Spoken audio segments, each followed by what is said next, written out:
Hi, welcome to my channel. Today I'm going to be sharing with you the books that I read in September. There are some good ones, some that I'm still not sure about, but I'm excited to share them with you anyway. So if you enjoy this kind of content and other homeschool content, remember to subscribe and let's talk about some books. Okay, so the first book I have to share with you is actually a workbook from one of you. So Natalie reached out to me and said that she had written this book. She's a therapist and this is a biblical worldview on mental health for children.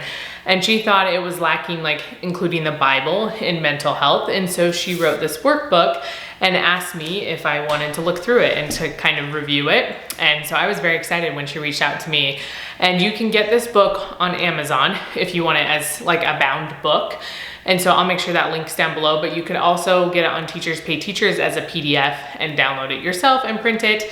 So she sent me the PDF and my husband printed it for me on campus because that's usually cheaper. And so you probably would want to print it in color.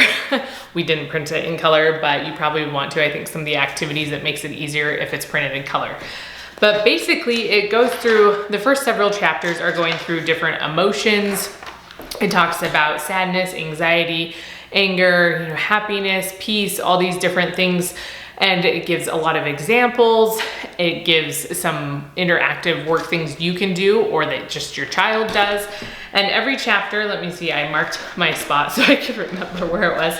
So the beginning of every chapter kind of gives an overview of what the chapter is going to be about. But at the very end of that overview, it has a parent caregiver journal spot. And so then it asks you to think about something or something you could write. So this chapter is about self-esteem, but it says take some time to journal your thoughts about your own self-esteem and self-worth. It has you be really like reflective on maybe your past, what your childhood was like, and how your parents parented and how you want to parent, like different things like that. But then also ways you're having your kids interact with you. So I actually put this workbook in our morning cart. We haven't started using it yet, but I feel like it'd be a great way, just something small you could incorporate every single morning or a few times a week and go through and talk about your kids' emotions or talk about how they can communicate better with other people, because that's also included in here. There's problem solving, there's coping skills, there's forgiveness, there's setting boundaries. So there's a whole bunch of different things that it would just be a fun, like quick lesson, and you could have them draw pictures or write or do the activities in this book. Or you could copy the pages or just have them do it on a separate sheet of paper if you want to do that as well. And so you can kind of decide, but then there's a bunch of like little exercises that are given in some of the chapters. So this is fun learning about emotions, and it gives some different things you can do here. So like watch your favorite movie or television show with a loved one and see if you can identify the different emotions of the characters. Some fun things that you can do to see it in real life or see where you could actually apply it. So I really like that. And then let me see what else. I saved a whole bunch of things. So there's another exercise here. You can see all my tabs everywhere that I have to like go back and look at, where I'm not sharing all those with you today because we would never get done here. We'd be here all day.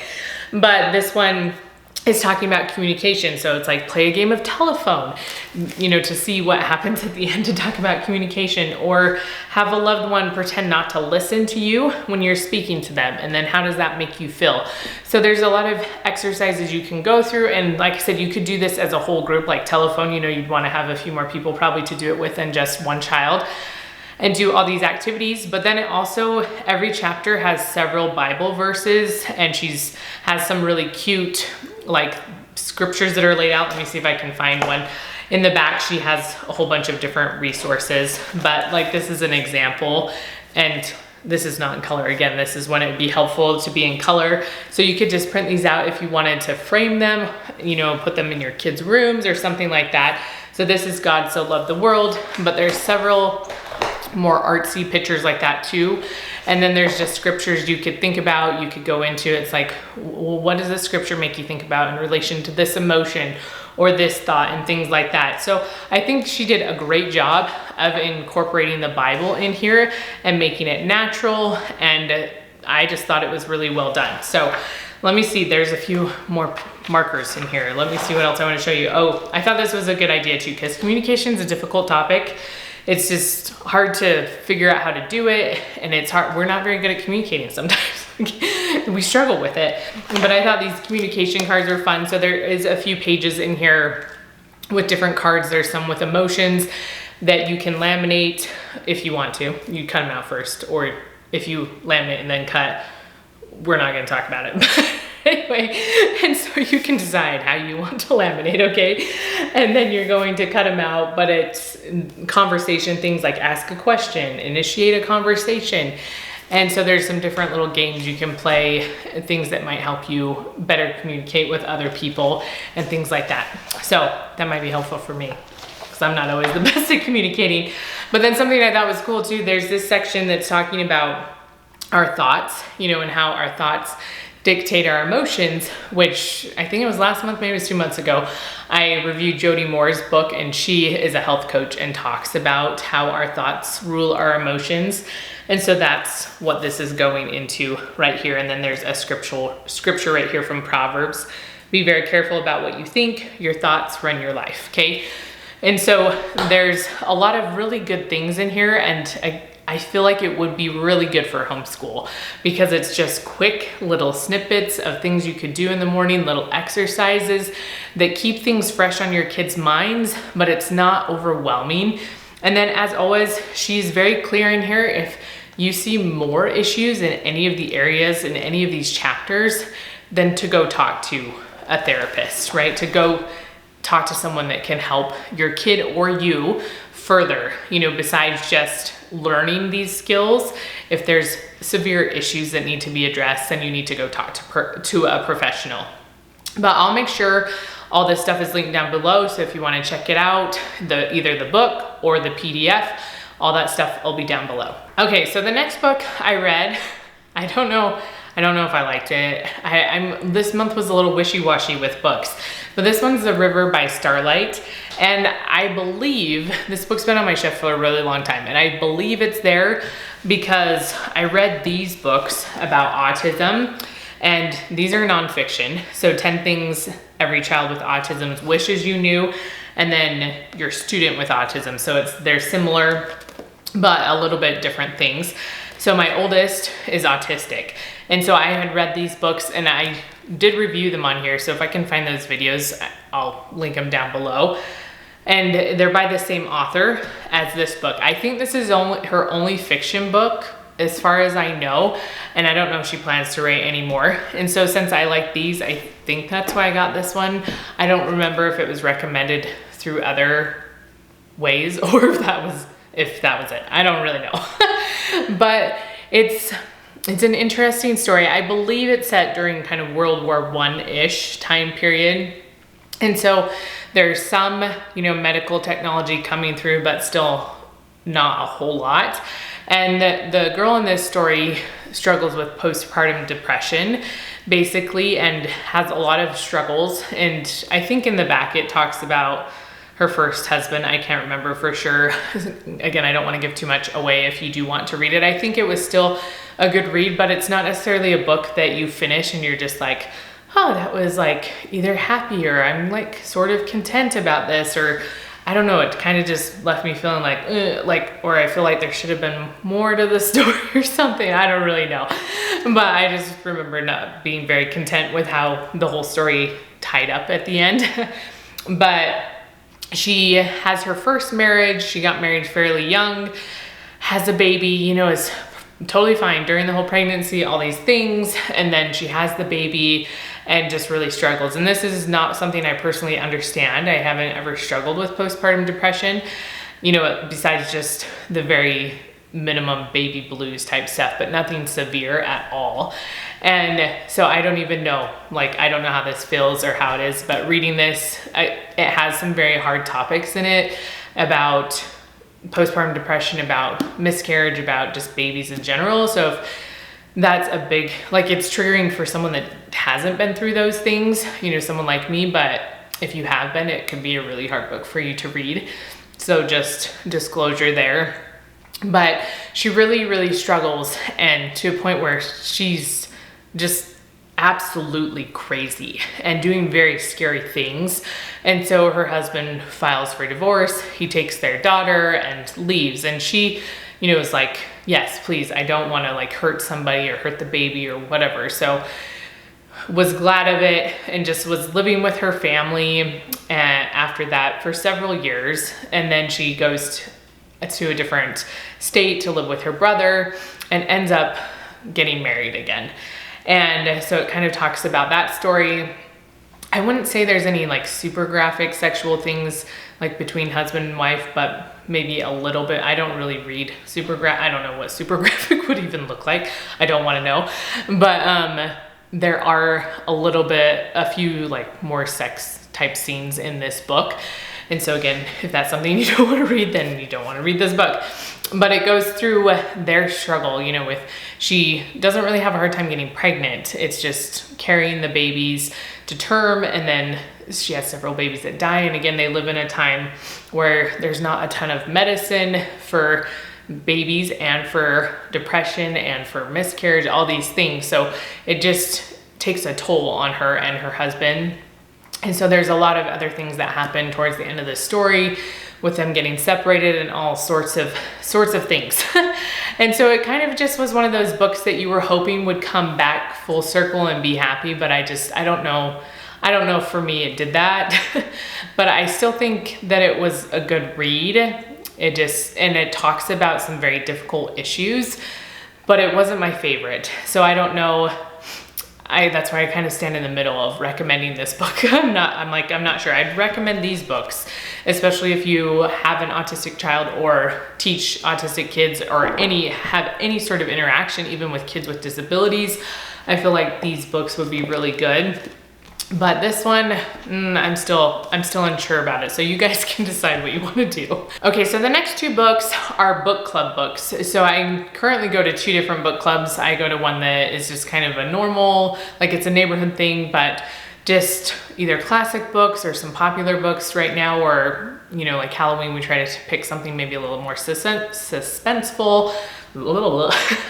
But then I also am going to more of a religious church book club where we do pick more like Christ-centered topics or biblical topics or like church authors or things like that, because I'm a member of the Church of Jesus Christ of Latter-day Saints. And so this month we read this book called Original Grace, and I would highly recommend it. I feel like it's very good, and it might be a little bit tricky for people not of my same faith to understand, because we don't necessarily believe that the fall of Adam and Eve was a bad thing. Okay, we believe it was a step forward, a progression, and that's kind of what this book is talking about or going off of. Instead of original sin, it's talking about original grace. And so if that might be a little tricky for some people to understand, and that was like a very simplified explanation, but if you want to understand more, maybe of what we believe, or get a different perspective on grace and on justice, because it talks a lot about justice in here as well, I feel like this would be a really good book to read. It is complex, like it's gonna make you think. There was a quote in here, let me see if I can find it really quick, because the author is a professor, and I really liked this quote. He's like, as a scholar, I may help start conversations, but I never finish them. And I just love that. I just think that the purpose of this book obviously is him sharing ideas and for you to kind of chew on them, right? And to think about them and to wonder about them, to go to the scriptures and to pray and to study them out more. And so I really enjoyed this book. I'm not gonna talk a whole lot about it because again, it's a very complex topic and a little bit harder to understand without really sitting down and thinking about it a lot. But I would recommend reading it because I really enjoyed it, and I'm excited to go back and dig into the topic some more. Okay, the last book I read, so this is for my normal book club, was Rebecca. And we picked this one because of like October or something a little bit more like suspenseful and that kind of thing. So this right here says the classic tale of romantic suspense. And I think if it hadn't said that, maybe I would have enjoyed this book more. And at our book club, so I waited till after book club to do this video because I wanted to hear everybody else's thoughts before I let you know. But they said that the author was actually kind of mad that they put it as romantic suspense. it's not necessarily romantic suspense. It is a suspense book to an extent, not the most like suspenseful I've ever read. And I don't read anything like super crazy, but there's sort of romance. So Rebecca is the dead wife, like, and so the guy, he's older than, it's like a 20-year difference basically between him and his next wife. So Rebecca was the first wife, and then he meets the next wife and they get married, and he's not the nicest, like he's kind of mean to her and all these different things that he just doesn't say the nicest things, which, so I didn't like his character very much. And then her character wasn't my favorite because she just lets him be like that. But then they go back, he owns a manor house. Okay, I think this is supposed to be maybe the 30s. I'm not exactly sure, but around that time period. And so it's a very classic book. Like it was written in the 30s. So I don't know if it's supposed to be placed in that time period as well. And there is now a Netflix film. It says here, this is a newer cover. And so it says here, I haven't seen the film, but some people said they liked the book better after seeing the film, you know, so they read the book first and then saw the movie. I don't know, I haven't watched it.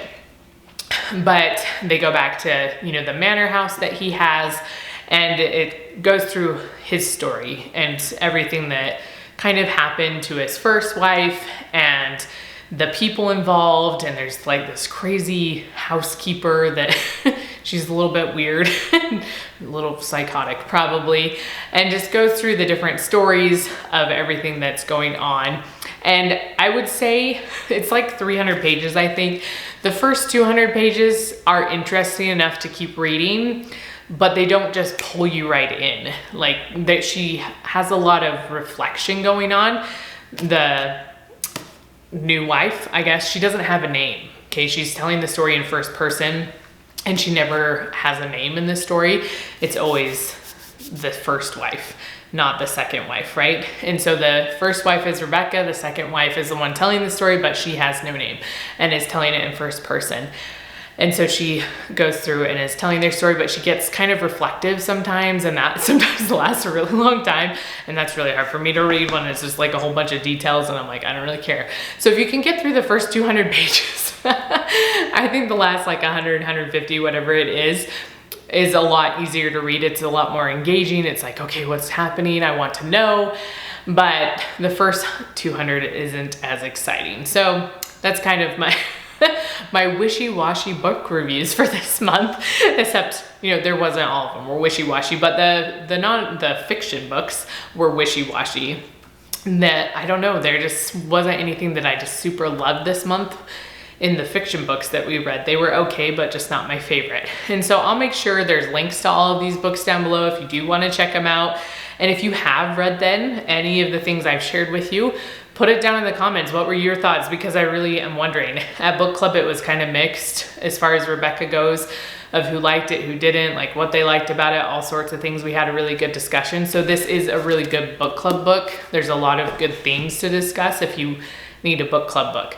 But remember to comment down below, because I really have mixed feelings about a lot of the things I read this month. And remember, if you like this video, to give it a thumbs up, and I will see you next time.